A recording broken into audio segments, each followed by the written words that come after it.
नमस्कार दोस्तों, जय श्री राम, जय बागेश्वर धाम सरकार। दोस्तों, क्या आप जानते हैं कि हर व्यक्ति दुखी क्यों है? बहुत बड़ा कारण है।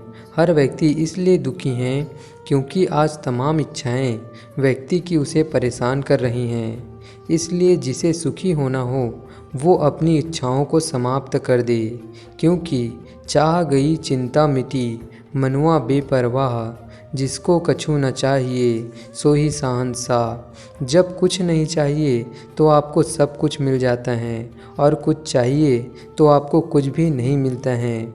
इसलिए चाह ही मिटा दो। चाह जी से लगी जी हरा हो गया, चाह हरी से लगी जी हरा हो गया। इसलिए चाह भगवान की हमें हरदम चाहिए, और अगर चाहे भगवान हमें तो फिर क्या चाहिए। ये चाह वहाँ तक चली जाए कि भगवान हमें चाहने लग जाएं। लेकिन हम क्या चाहते हैं? हम संसार के तुच्छ प्राणी हैं। हम पत्नी पति परिवार बेटा बेटी मकान पद प्रतिष्ठा, हम घर मकान दुकान के पीछे पड़ रहे हैं। अरे भगवान को चाहो। ये संसार का चाहना भी कोई चाहना है? किसान गेहूँ बोता है तो गेहूँ तो काटता ही है, पर गेहूँ के संग एक चीज़ उसे फ्री में मिलती है। क्या? भूसा। जैसे किसान भूसा के लिए गेहूँ नहीं बोता, बोता है गेहूँ गेहूँ के लिए, पर गेहूँ तो मिलती ही मिलती हैं, उसके संग उसे फ्री में क्या मिलता है? भूसा। उसी प्रकार से मनुष्य का शरीर तुमने केवल भगवान को पाने के लिए जन्म लिया है। भगवान को पाने के लिए मनुष्य शरीर धारण किया है।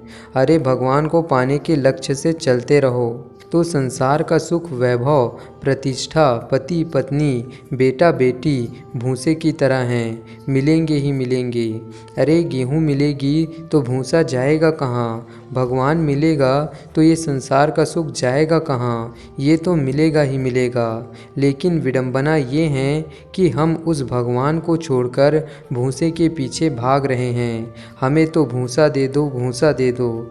ये पत्नी पति बेटा बेटी पैसा पद प्रतिष्ठा जिसके पीछे आप भाग रहे हो, मैं ये नहीं कहता कि पैसा ना कमाओ, कर्म करना बुरा नहीं है, पैसे कमाना बुरा नहीं है, पर उस पैसे में आसक्ति रखना बुरा है। समझ रहे हैं? दो बातें हैं यहाँ पर। नहीं समझोगे सही तरीके से तो मेरी बात का गलत अर्थ हो जाएगा।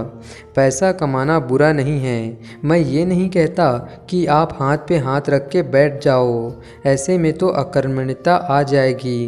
पैसा खूब कमाइए, काम खूब कीजिए, पसीना खूब बहाइए, पर जो धन के पीछे आप पागल हैं, वो पागलपन धन के पीछे ना होकर वो पागलपन भगवान के पीछे हो तो जीवन संवर जाएगा। हम ये नहीं कहते कि आपके पास धन ना हो, आप पैसा ना कमाओ। भगवान करे आपके पास खूब पैसा हो, खूब पैसा कमाओ, करोड़ों हो अरबों हो खरबों हो, लेकिन उसमें रत्ती भर भी मोहब्बत ना हो। प्रेम तो केवल भगवान से ही हो। पैसे से प्रेम कर लोगे तो किसी का कोई फ़ायदा नहीं है। बताओ, कर लो ना पैसे से प्रेम। है तो आपको पैसे से प्रेम, क्या फ़ायदा हुआ? और मीराबाई ने पैसे से मोह हटाकर भगवान में मन लगाया।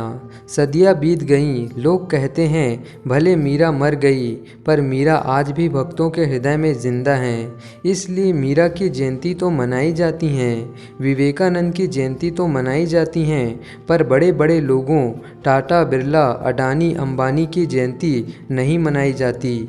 मेरे भाई, पैसे वालों की जयंती नहीं होती। जो भगवान को प्राप्त कर लेते हैं उन्हीं को लोग याद करते हैं। धनवानों को कौन याद करता है? आज हैं कल नहीं रहेंगे, कौन याद करेगा? पर भक्तों को तो सदियाँ बीत गईं, आज भी याद किया जाता है, उसी सम्मान के साथ। इसलिए जीवन में सार तत्व हम आपको समझा रहे हैं कि परिवार बुरा नहीं है, उस परिवार से जो अटैचमेंट है आपका वो बुरा है। हम उसके लिए मना कर रहे हैं। जीवन में सुख का मूल क्या है? सुख का मूल है इच्छाओं का त्याग करना। जी है, यानी कि हमारा जो मन है वो भगवान में लग जाए, और ये जो हमारी इच्छाएं हैं संसार को पाने की, ये इच्छाएं संसार को पाने की समाप्त होकर भगवान को पाने की इच्छाएं हो जाए कि कन्हैया तुम्हें एक नज़र देखना है, जिधर तुम छिपे हो उधर देखना है। गंगा तब तक दौड़ती हैं गंगोत्री से निकलकर जब तक सागर की प्राप्ति नहीं हो जाती। अरे जीवन में दौड़ भाग तब तक रहेगा जब तक परमात्मा रूपी सागर को प्राप्त नहीं कर लोगे। परमात्मा रूपी सागर प्राप्त हो जाए तो जैसे गंगा सागर में जाकर बिल्कुल शांत हो जाती हैं, उसकी दौड़ समाप्त हो जाती हैं, वैसे ही जीवात्मा की दौड़ तब समाप्त हो जाएगी जब परमात्मा की गोद प्राप्त हो जाएगी, परमात्मा के चरण प्राप्त हो जाएंगे। इसलिए लोग आज भाग रहे हैं, परेशान हैं। क्यों? क्योंकि अभी तक तुम्हें वो गोद प्राप्त नहीं हुई हैं जिस गोद के लिए तुमने जन्म लिया है।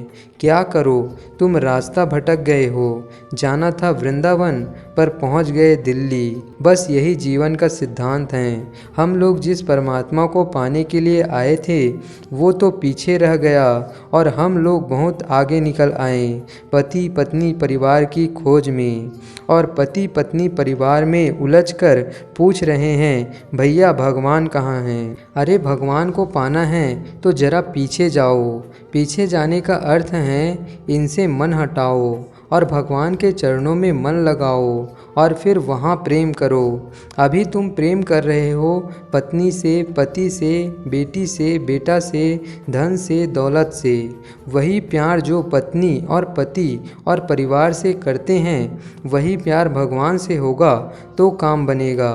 प्यार अलग से नहीं होता, अलग से नहीं लाना कहीं से। जितना हमारा संसार से प्रेम है उतना भगवान से हो जाए। मीराबाई भगवान से प्यार करती थी, नरसिंह मेहता भगवान से प्यार करते थे। तो भगवान से प्यार हो जाए तो ना काम होगा। अब हमारा प्यार तो जमाने भर से हैं, इसमें भी प्यार उसमें भी प्यार। हमारी माताएं तो कहती हैं ये सुपड़ा हमारा, ये गैया हमारी, ये गिलास हमारी, ये चम्मच हमारी। हमारी चम्मच तुम्हारे पास कहाँ से आ गई?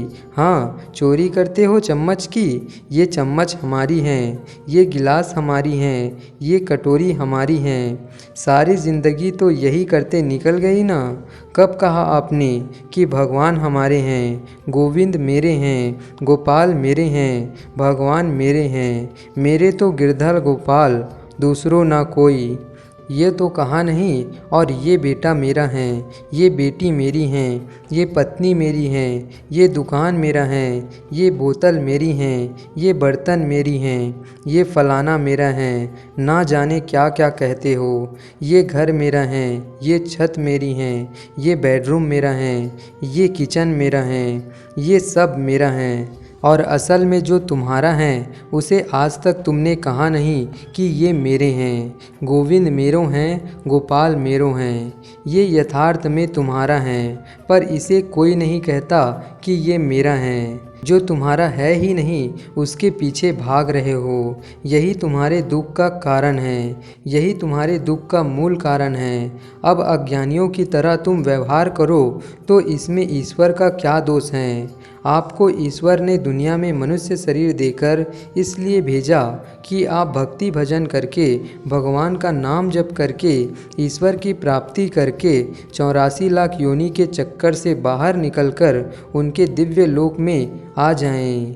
लेकिन आप बार बार दुर्लभ मानुष तन को पाकर भी भगवत प्राप्ति नहीं कर पाते हैं और फिर अच्छे बुरे कर्मों का सुख दुख भोगने के लिए संसार में 84 लाख बार अलग अलग शरीर धारण करते हैं और दुख भोगते हैं। इसलिए शरीर संसार में जो मन है उसे हटाकर भगवान में मन लगाइए। यानी हर समय आप भगवान को याद कीजिए ताकि अंत समय भी आप भगवान को याद कर सकें और उनकी स्मृति बनी रहें। क्योंकि अंत काल में जिसकी स्मृति होती है आपको दूसरा जन्म भी उसी के हिसाब से मिलता है। तो आप जीवन भर भगवान का भजन करेंगे तभी आपको अंत समय भगवान की स्मृति याद आएगी, भगवान का नाम याद आएगा। नहीं तो आपको भगवान का याद अंत समय में नहीं आएगा। इसलिए जीवन भर प्रत्येक क्षण हर पल भगवान का नाम स्मरण कीजिए, भगवान का नाम जप कीजिए। तभी आपका जीवन सफल हो जाएगा, तभी आप भगवत प्राप्ति कर पाएंगे, तभी अंत समय में आपको भगवान की याद, उनके नाम की स्मृति होगी, उनके नाम का स्मरण होगा। तो दोस्तों वीडियो अच्छी लगी हो तो वीडियो को लाइक करके चैनल को सब्सक्राइब ज़रूर कीजिएगा।